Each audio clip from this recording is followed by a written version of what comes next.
So how many of you are familiar with CASA? So CASA stands for Court-Appointed Special Advocates. So when children are removed from their home due to abuse or neglect by CPS, then we get appointed by the courts. We're appointed by the judge, and out of our office, we're 6 when we're fully staffed. We train just average everyday citizens like you out in the community that have unbiased opinions to speak up in court for the best interests of these children. So basically our advocates act as the voice for the child and the eyes and the ears for the court. And so our goal in the end is safe permanent placement. So we've got a little video that Texas CASA, we're a member organization of Texas CASA and National CASA, and what that means is that they filter down training and resources to us as well as funding. We get state and federal funding through Texas and National CASA also. But Texas CASA put this video together, and if you have not seen this, you might have some Kleenexes ready, but this is kind of a day in the life or a year in the life of what a CASA kid will go through, a child through the foster care system.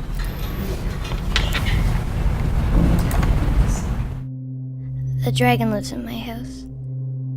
No one would believe me if I told them, but it's true. Dragons sleep most of the time, but you never know when they'll wake up. You can't relax, not even for a second. If you have a dragon in your house, you need to be good at hiding. I'm a really good hider. You need to figure things out for yourself, because you're not supposed to talk about dragons. Not with anyone.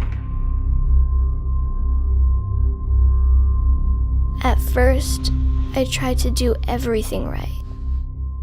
I tried to be so quiet. I tried to be perfect. I thought, maybe if I didn't mess up, if I made myself so small, even made myself disappear, the dragon wouldn't hear me. Maybe he wouldn't even wake up at all. But no matter how quiet, how small I tried to be, the dragon would always hear me, and he would always wake up. Being quiet didn't work, so I got loud, pretending I wasn't scared, pretending I was just as tough as any dragon. But pretending is just pretending.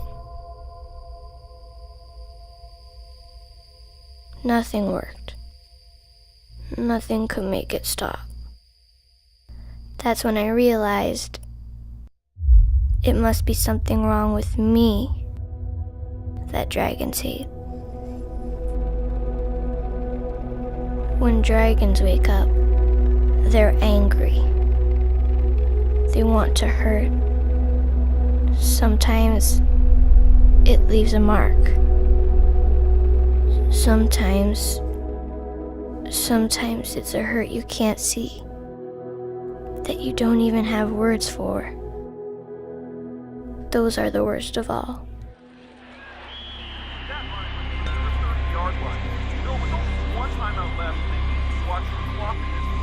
I tell you to clean this up! Away from me! Get back! Wipe that smile off your face! Have you been? Sometimes I wish I was a dragon.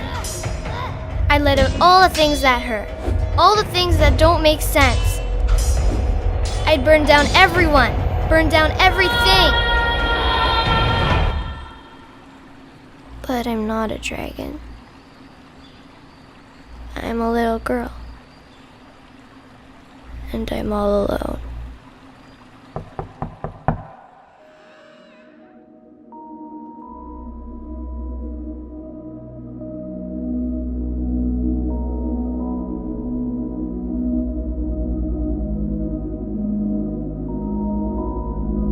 I don't remember what they said when they came.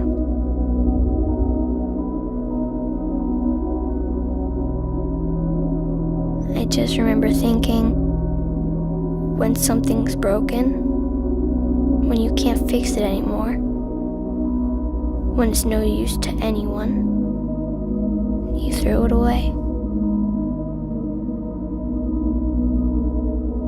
If you've never fought a dragon, then you wouldn't understand. You can't just leave. You can't just run. A dragon will always find you. A dragon will always hurt you. And the more a dragon wants you, the less anyone else will.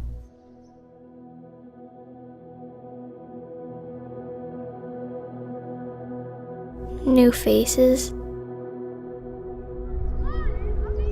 new places,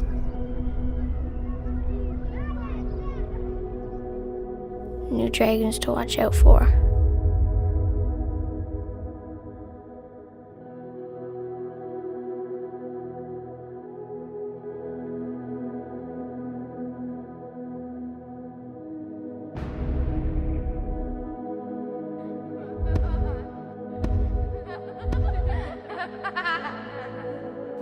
They wouldn't listen even if I could tell them.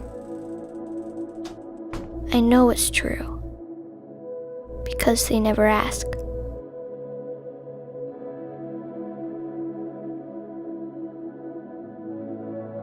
Of all the things I tried, nothing helped me stop the dragons. Not even a little bit. But maybe the most important thing in fighting dragons is not doing it all by yourself. Maybe you need someone to help you through all the confusing things. The things that might seem scary at first, but can actually help you get far, far away from any dragons. Someone who sticks up for you, even when you're not there.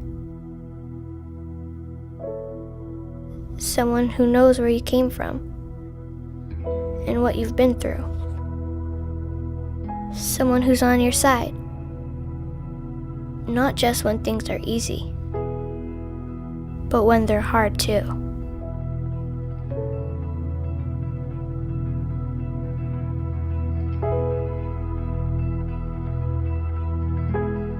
Maybe you'll see that dragons aren't waiting for you around every corner.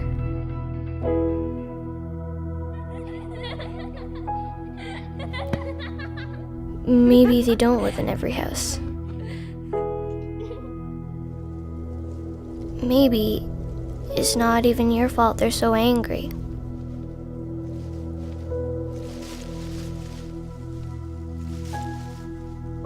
Maybe you can stop hiding. Maybe you don't have to be perfect.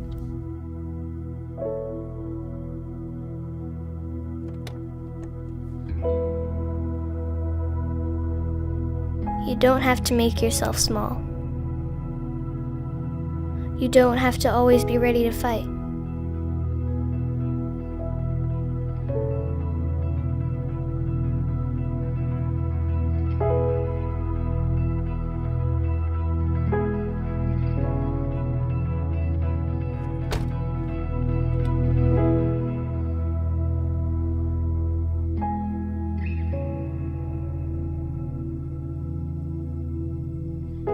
Because there will always be dragons. But there will always be brave heroes too.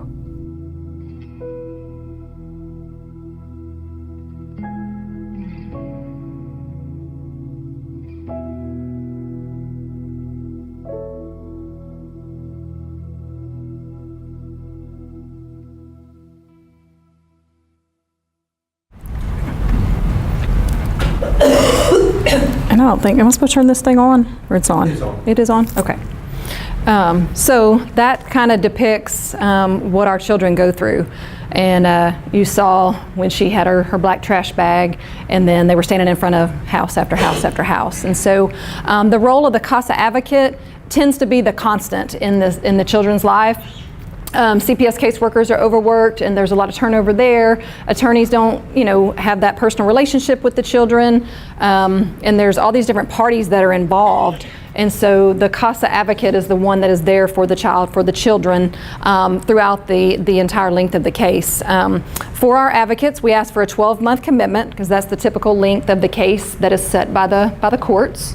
And then the other parties that are involved and we work with, the CASA advocates and our staff work with the child, or it could be a sibling group, is also appointed an attorney. So there's an attorney ad litem, and then the CASA is the guardian ad litem. And then there's, mom, and she'll have her attorney, dad and his attorney, sometimes multiple dads. If it's a big sibling group, we've got one right now that has 5 kids, we've got one that has 7 kids. And so then that also means multiple placements sometimes, and that makes the process of keeping all the family together and doing their visits and so forth a little bit tougher sometimes. And one of the things that somebody mentioned, legislature being back in session earlier, and so we do have a legislative advocacy team. So if you're interested in politics, that's another area that you can volunteer with our program. But one of the things that you'll find is that across the state, placement is a big issue. We serve Austin, Colorado, Waller, and Washington counties, and what that means is that's where the children were removed from, and that's where the case will be heard, not necessarily where the children are placed. So I've got some statistics, but I think our advocates drove like over 55,000 miles last year to visit their children because, it depends on if we want to place them with a relative is first and foremost, but it depends on where that relative is, if they're available to take them, if they're willing to take them. And then if they have to have special treatment, they may be placed in an RTC, which is a residential treatment center. If they need more, round-the-clock care, maybe they have to have some sort of monitored therapies and things like that. And so it just kind of depends. And then if not, it depends on where the foster placements are and where the beds are available and if those fosters are willing to take these children. So there's all these factors that come into play. It's not just, okay, well, yeah, here we're going to take this kid and then we're going to place them here. So there's all these pieces that have to come together. And it's really the role of CPS because they're in the custody of the state to do those things. But as a CASA advocate, we're speaking up for the best interest of this child, and so we have to, I always say, act like a little private investigator for this child or this sibling group, and talk with them. Where'd you used to spend Christmas, or where'd you used to go for your summer vacations, or do you have family anywhere else? And so the more time that you spend with them as an advocate, and they're going to build that relationship with you, kind of like school teachers. They're with them, they're with those children a lot, and so they tend to trust that person and open up, and they'll tell them things that maybe they haven't told anyone else. So.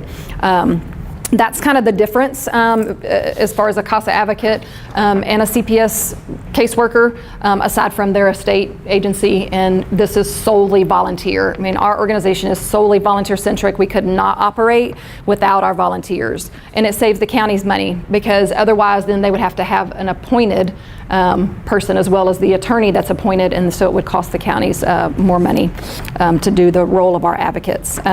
So just kind of some statistics from 2018 when we were at the end of December. We served out of our 4 counties, which is almost 3,000 square miles, 182 children and 104 cases. We are currently serving 118 children with 69 cases, and we need about 5 advocates to cover the cases that we don't have an advocate on right now. And so what that means is then that our staff has to assume that responsibility, and then that kind of pulls them away from their role of managing the volunteers.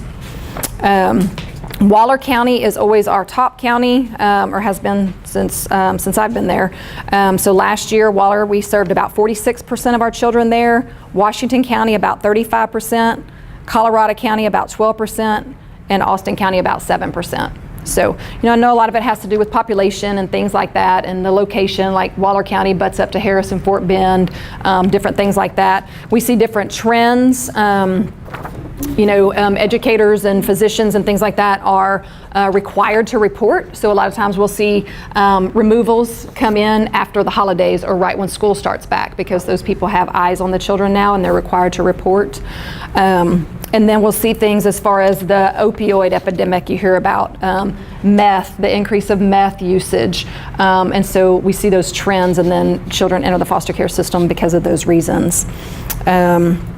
Again, I mentioned we are a member organization of Texas and National CASA. There are 72 programs across the state of Texas, and in the 254 counties of Texas, about 216 have a CASA program, so not all counties have a CASA program. And then there's almost 1,000 CASA programs across the nation.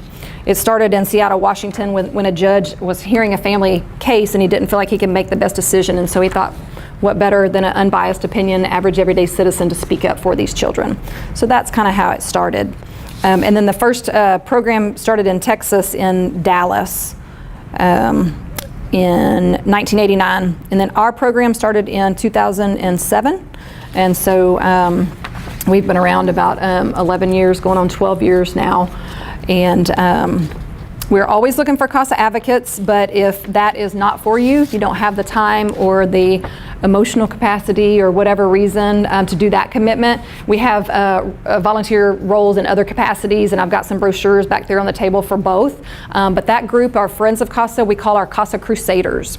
So like we have a fundraising event coming up if you want to help with that. I mentioned the LAT team. If you're interested in politics, you can help in that capacity. Do drives, host drives for us, different things like that. So if you have any kind of interest, just give us a call. We want to plug people in if they want to help our mission, our program. We want to find a spot for them. We've got board member positions, 3-year terms that are always available as well. So with our fundraiser coming up, I've got some posters back there. So if you have I have little save the date cards, but there's big posters. If you have a window in your business, you can take some and put them up. Or if you're interested in sponsoring or donating or anything like that, it's a CASA Casino night. It's February 2nd in Belleville at the Expo Center. It's lots of fun and, of course, supports a great cause. So I've got some information on that back there. And then I also have, if you are interested in the CASA advocate role, this is kind of a infographic on the role of what a CASA actually does. So that kind of gives you some information there if you have any questions on that. Other than that, I think that about sums up who we are and what we do. Does anybody have any specific questions? Is that video on your website also? It is on our website. That's actually where I pulled it up. I was going to YouTube, but I forgot. Yeah, we have posted it on there. Or yeah, it is just Emily's Dragon, posted through YouTube. So yeah, I think Texas CASA did a really good job putting that together, depicting kind of what the children go through. So but yeah. Well, thank y'all so much. Thank you.